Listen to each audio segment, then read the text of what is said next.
Okay, so next we are going to focus on rotational motion, but the object that we focused on only goes through linear motion. So what we need to do is now we need to focus on the pulley instead of the hanging mass. Okay, and again, if you repeat everything the same, then what will be the theta versus time, omega versus time, and alpha versus time graphs would be. Okay, position, velocity, and acceleration plots.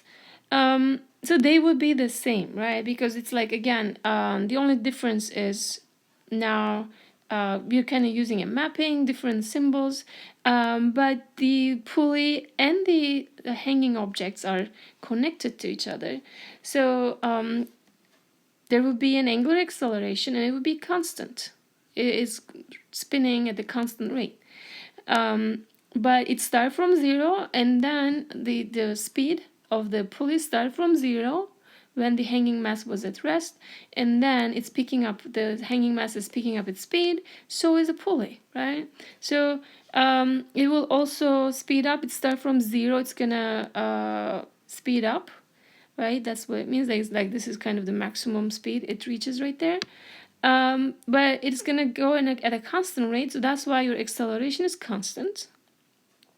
And if you look at the angular position, because you have positive acceleration here, this is a positive value, you have concave up, and initially you can have that theta 0 to be 0, right? So that's what we do.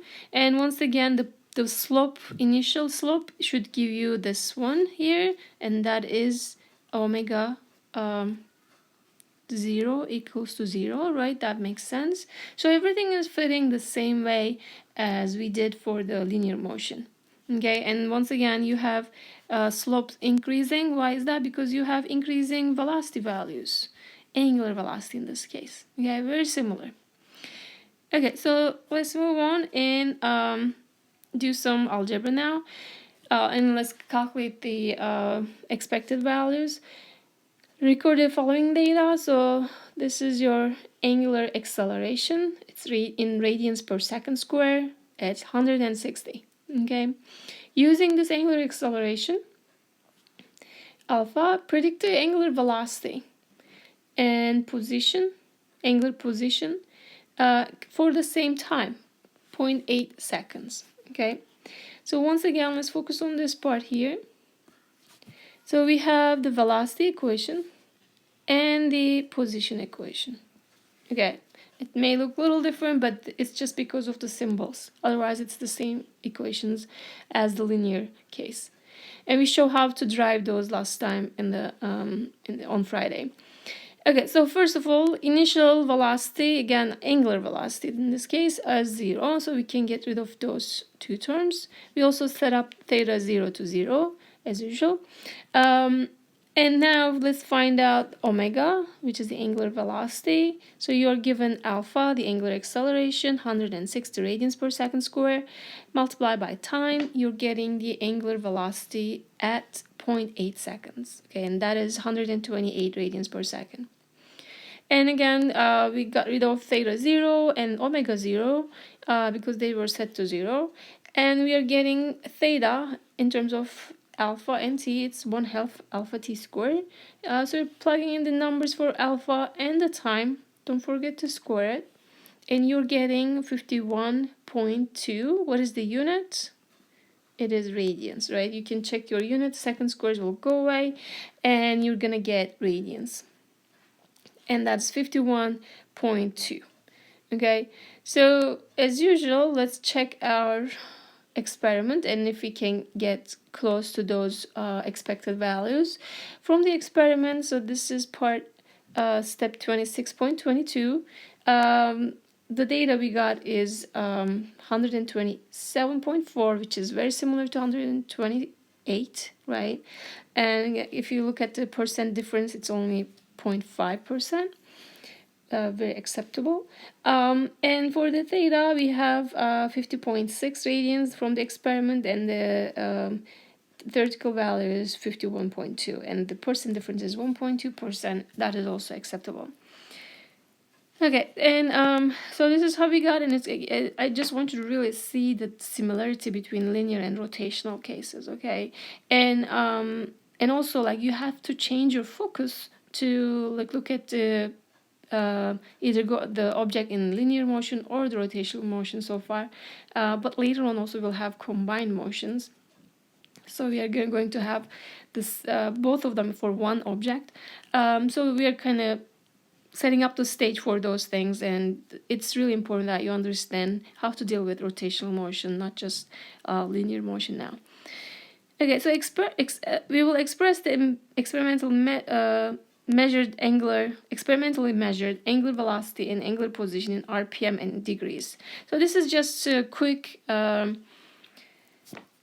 practice for the very common conversions, okay? So let's convert radians to degrees, and also radians per seconds to revolution per minutes, okay? So the first one here is for the radians to degrees. So theta we found out as 50.6 radians. So you need to use the conversion factor, which is 2 pi radians, right, equals to 360 degrees, or pi radians is 180 degrees. So using that, you want to get rid of radians, so you put that pi radians at the bottom. So this is the part which is cancelled out. So pi radians at the bottom, and pi radians is 180 degrees. So you're using that conversion factor coming from this equation here, and you're finding that it is 2900 degrees. Okay, so it had several turns, right, because it's much bigger than 360 degrees. And for the omega, you have again the value 127.4 radians per second. So you need to do two things here to convert to RPM. This RPM, thus R is not radians, that is revolution. So you need to find how many turns. Okay, and we will use the other one, which we know as 2 pi radians is 1 revolution. Okay, so we are going to use this to convert radians to revolution, and we also need to convert seconds to minutes. Since second here is at the bottom, you need to have seconds at the top, and in 1 minute we have 60 seconds, so we are multiplying with this conversion factor to get rid of that seconds. Okay, these two will go away, and you're gonna get per minutes at the bottom. And now you're focusing on the other one, that is the radians here. So you want to get rid of the radians, so you need to use this conversion factor, so that radians is at the bottom. It's 2 pi radians at the bottom, 1 revolutions at the top. And again, this conversion factor is simply just 1, doesn't affect your solution, but you will get rid of those radians, and you're gonna get revolution. Now putting everything together, it's gonna be revolution per minute, so it's RPM, and just multiply those numbers or divide by 2 pi, and you're gonna get this answer. It is gonna be important to keep track of things. It's easy to make mistakes, and definitely try this and see if you can get this answer here. Okay, and again, the key thing here is, if you look at the similarities between linear and angular, please try to see how similar they are. So A and alpha are constant in these cases, because we use the constant acceleration equations for both motions, linear and angular or rotational. And in that case, V and omega are linear, and x and theta are parabolic, because they are curved, right? Because we have acceleration.